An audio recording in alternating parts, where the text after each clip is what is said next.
Bon alors, hein, on est dimanche, on est très précisément dimanche 13 octobre. Je suis donc habillée vraiment très détente. C'est le pull du dimanche, celui qui est confortable et que je peux enfin remettre maintenant qu'il commence à faire frais. Mais tout ça pour dire que je suis ravie de vous retrouver dans un nouveau vlog. Celui-ci va se focaliser, je pense, surtout sur la colorisation de l'illustration que je vous ai montrée dans le précédent vlog. C'est ce que je vais faire là maintenant. Je profite un peu du fait d'être en week-end et d'avoir un week-end quand même plutôt calme, du moins une journée plutôt calme, pour justement travailler un petit peu ma colo. Je pense que la semaine qui va arriver pour moi va être un petit peu intense niveau travail, donc j'ai aucune garantie d'avoir le temps de me poser et ni même l'énergie en fait de me poser pour faire ma colorisation. Donc voilà un peu le programme. J'espère pouvoir vous montrer un peu plus et je vais vous expliquer pourquoi.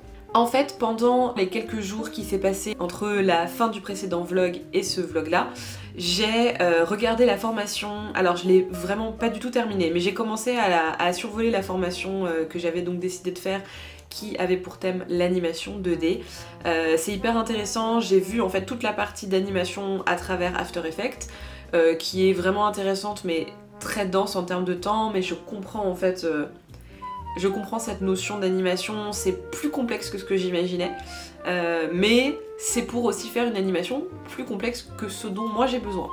À côté de ça, j'ai aussi regardé brièvement la partie qui a été réservée à l'animation sous Procreate, qui pour l'instant serait celle que j'utiliserais. Pourquoi ? Parce que moi je cherche à faire sur mon illustration, c'est des animations mais comment dire, de petits éléments. Ça va être des cheveux, ça va être la nature. Donc il n'y a pas, mon personnage en soi ne va pas bouger, ça va être plutôt des petits éléments. J'aimerais que la danseuse sur mon personnage bouge. Je me pose encore la question de est-ce que je vais vraiment me permettre de faire ça ou pas.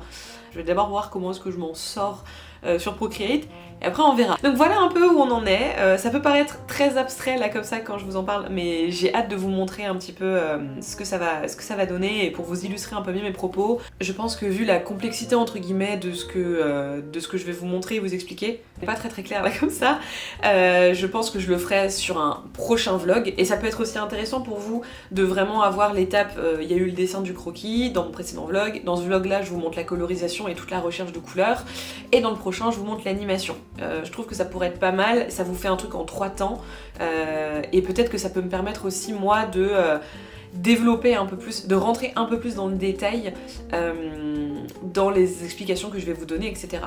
Maintenant je vais arrêter de blablater et je vais me lancer dans la colorisation de mon illustration. J'ai déjà trouvé les couleurs que j'ai envie d'utiliser, mais tout peut changer. Vraiment, la colo, il faut se dire qu'il y a ce qu'on a en tête et il y a ce qui va être réalisable. Et parfois, on oublie en fait qu'il y a plein de nuances qu'on ne voit pas et qu'on doit ajouter. Donc là, je suis vraiment juste dans j'ai sélectionné les couleurs que je voulais prendre.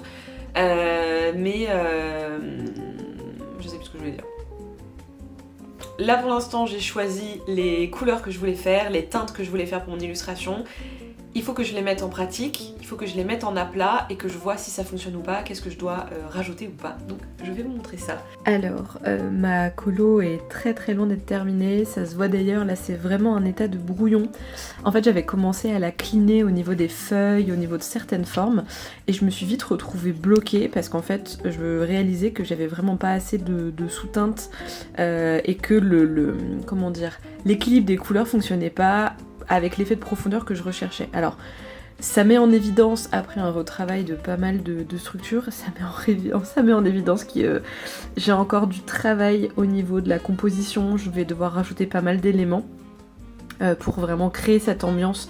J'avais envie d'une illustration chargée de plein de petits détails et du coup là je vais être servie parce que là c'est rien du tout hein, mais voilà, toutes ces feuilles là, toutes ces herbes là, je vais devoir les travailler. Là bien sûr les ombres sont faites grossièrement et tout, mais on va se marrer, mais ça va être chouette. Franchement là je suis assez contente de l'équilibre des couleurs. Donc voilà, donc écoutez, on est loin d'avoir terminé, mais il y a moyen de faire quelque chose de vraiment chouette.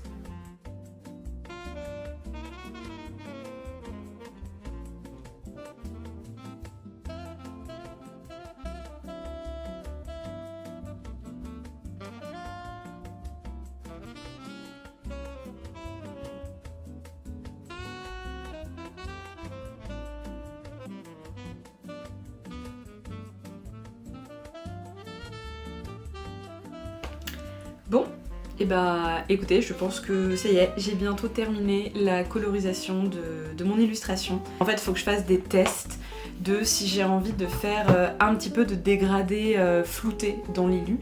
Je vous explique, à la base, j'avais vraiment envie de rester sur une illustration très, ce que moi j'appelle color block, c'est-à-dire en fait des aplats de couleurs assez francs. Je suis pas encore complètement au fait avec ça, parce que ça va donner un style très particulier à mon illustration.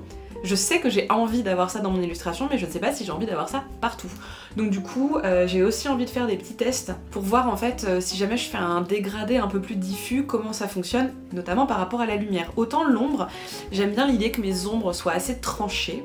Je trouve que ça donne un peu de rigidité et de dureté à l'illustration qui me plaît bien. Mais tout ce qui est lumière, j'aime que ma lumière soit assez diffuse. Donc je vais un peu faire ces derniers tests là, mais je vais pas vous cacher que dans l'ensemble, j'ai l'impression quand même que l'illustration est globalement terminée. Et vous savez ce que ça veut dire? Ça veut dire qu'on va passer à l'animation. Je fais mes petites recherches à droite à gauche. Alors à la base, je pensais qu'il fallait que je redessine la plupart des éléments que j'avais envie d'animer. Et en fait, en me renseignant un petit peu, en fouinant un peu sur internet, je me rends compte que potentiellement, il y a moyen en fait que, plutôt que de redessiner un élément, je bouge cet élément. En gros, je le déplace petit peu par petit peu, plutôt que de le redessiner. Pourquoi je peux me permettre ça? Parce que, vu que c'est ma première animation, que je ne connais pas du tout le système, mon déplacement il va être très simple en fait. Ça va vraiment être un déplacement de avant-arrière, ou plutôt droite-gauche. Je pense sincèrement que pour mes prochaines, je vais devoir quand même penser l'animation avant de faire l'illustration. Et ça paraît évident quand je le dis comme ça, mais quand vous avez une idée en tête d'illustration, moi j'ai tendance après à me dire « Ah, et je pourrais faire ça, et je pourrais faire ci », et en fait je me rends compte souvent que c'est un petit peu disproportionné par rapport à ce que je peux réellement faire, ou du moins si je veux le faire rapidement et pas que ça prenne trop de temps. Je me rends compte que j'ai pas parlé avec vous et je vous ai pas expliqué le choix des couleurs que j'ai prises. Pour cette illustration, le thème étant qui est assez classique, j'ai envie de dire, j'ai les scènes en tête. C'est pour ça qu'à la base ce projet je veux l'illustrer comme des mini BD, des mini romans graphiques, c'est des poèmes graphiques que j'ai envie de réaliser. Et donc faire une couverture de cette illustration là, j'en avais pas mal comme idée.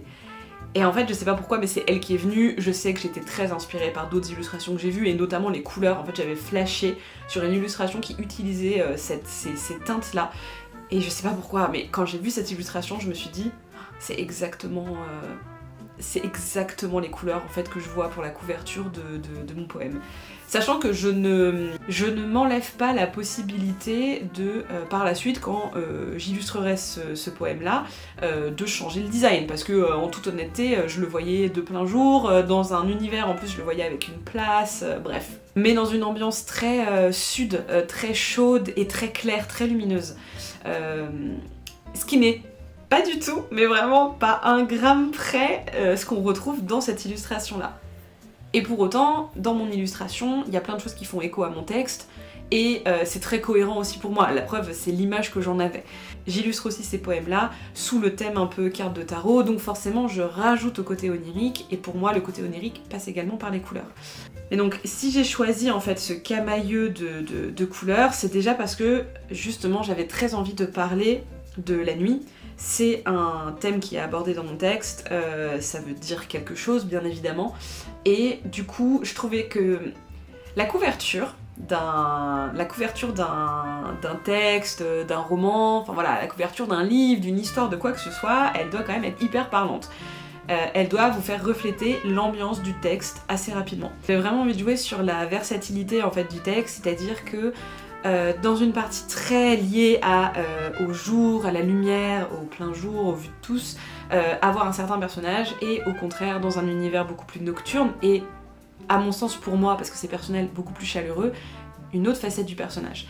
Et c'est un peu ce qui est évoqué dans ce texte-là, ce qui fait que du coup, à mon sens, le message que je donne et le message que je veux que le lecteur comprenne très vite, c'est ça en fait, c'est qu'il y a deux facettes.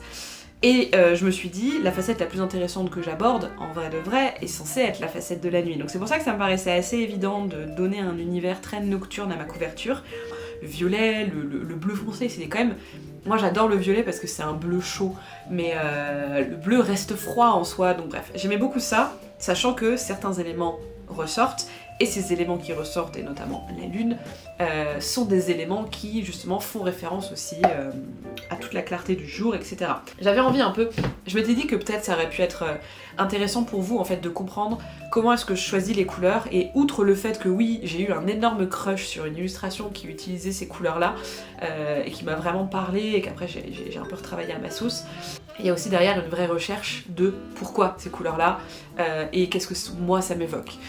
J'ai longuement réfléchi, je crois que je vous en parlais un peu avant, mais j'ai notamment longuement réfléchi à la cuirasse de ma chevalière, puisque normalement c'est du métal, et du moins c'est du fer, et donc c'est gris en fait, c'est argenté. Et il s'avère que finalement ça rendait pas bien sur l'illustration. Très honnêtement, parfois c'est juste ça, hein, la raison. Mais à côté de ça, je m'étais dit aussi que ça pourrait justement changer un petit peu, que plutôt de s'attendre à voir une cuirasse grise comme on a l'habitude de voir, ou dans des tons bleus très clairs, voilà, des tons assez clairs qu'on peut avoir l'habitude de voir, je trouvais ça intéressant de changer de couleur, la mettre encore plus en évidence. Donc voilà un petit peu pour mon update et mon explication des couleurs, qui peut-être pourra vous parler. Et en fait, ça me fait marrer parce que donc là, en face de moi, j'ai mon petit chariot où j'ai toutes mes fournitures, et en fait, regardez, franchement, les stylos, les couleurs des stylos que j'ai en face de moi. C'est littéralement ça là. Il manque le violet, c'est littéralement les couleurs de mon illustration. Donc je pense aussi que on fait pas attention parfois, mais je pense qu'il y a... Mais déjà, bon, il y a une cohérence, ça, je le savais qu'il y avait une cohérence avec ce que j'aimais, ce que je voulais, etc. Mais je pense aussi qu'on se rend pas compte de l'influence de ce qui peut être autour de nous. Donc je suis vraiment curieuse de voir ce que ça va donner par la suite. Et moi, il y a surtout quelque chose qui m'intrigue énormément, c'est que pour mes poèmes, je suis très attirée par des couleurs que je n'ai vraiment pas l'habitude d'aimer. Normalement, moi j'aime énormément les couleurs de l'automne. C'est pas une surprise, même si pour l'instant dans ces vlogs, je n'ai pas encore eu l'occasion de vraiment vous dévoiler mon potentiel d'amour de l'automne et un peu d'obsession, mais pour le moment, disons que ce sera pas cette année et que je vais tout donner l'année prochaine, je pense. Mais pour diverses raisons, ça sera pas vraiment cette année que je pourrais m'éclater à ce point en termes de déco. Mais en attendant, voilà, moi je suis très sur du jaune, du rouge, du orangé, du beige, quelque chose de très chaleureux. Bon, j'aime énormément le violet, donc là ça se ressent, mais à côté de ça, j'ai beaucoup de mal à dessiner en bleu, en vert, c'est vraiment pas des vibes, je sais pas, c'est des couleurs qui me parlent pas. Et en fait, pour mes poèmes, pour l'instant, c'est les couleurs qui reviennent, quoi. Donc c'est assez intéressant de voir qu'est-ce qui nous évoque quoi et pourquoi, et quand ça rentre un peu en contradiction avec ce qu'on a l'habitude d'aimer, c'est hyper intéressant de comprendre pourquoi. Genre qu'est-ce qui a fait que, et souvent ça a tendance, en tout cas de mon côté, ça a tendance en fait à me confirmer que c'est la bonne décision. Que plutôt que de partir sur quelque chose que j'aime, et juste parce que c'est rassurant de faire une illustration avec des couleurs qu'on maîtrise, et parce que je suis persuadée qu'on a une certaine maîtrise des couleurs à force de les utiliser, et de connaître les dégradés qui vont nous plaire, etc., et qui vont bien matcher.